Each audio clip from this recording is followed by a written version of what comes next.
Un travail énorme sur la gestion des stocks s'est réalisé sur les points de vente durant l'année 2002. Notre mission a été accomplie. Une forte réduction des stocks magasins. On est passé de 70 millions à 58 millions d'euros, diminution de 12 millions d'euros, soit plus de 20% gagnés. Par ailleurs, le travail de l'ensemble des équipes magasins ont permis une amélioration qualitative des stocks. La part des produits leaders est passée de 30% en janvier 2002 à plus de 50% en janvier 2003. Aujourd'hui, je suis à Cannes, car parmi les 180 magasins, certains ont mieux réussi que d'autres, et Cannes en est un exemple tout particulier.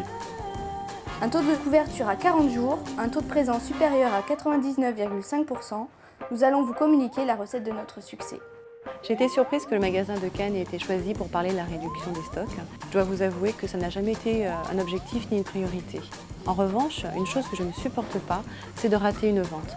Donc c'est tout naturellement que notre organisation et management s'est orienté vers la réduction des ruptures. Pourquoi un magasin peut avoir trop de ruptures? Trop de stocks nous aveugle. Nous avons des produits en tiroir, en réserve et pas forcément se souhaiter en tablette.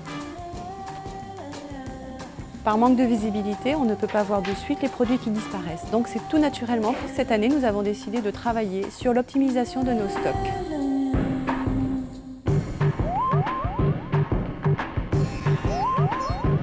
On a toujours des ruptures magasins, mais vous savez les gérer.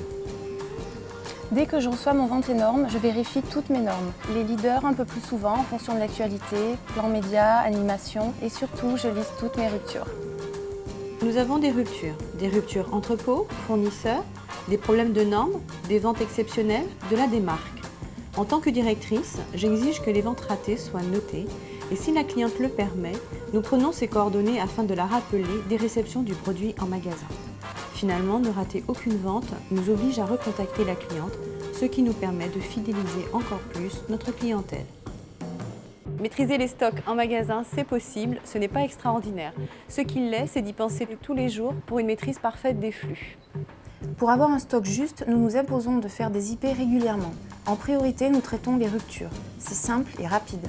Nous savons que notre stock est juste si notre pré-réception a été effectuée. D'ailleurs, notre directrice refuserait d'ouvrir le magasin si la pré-réception n'avait pas été validée.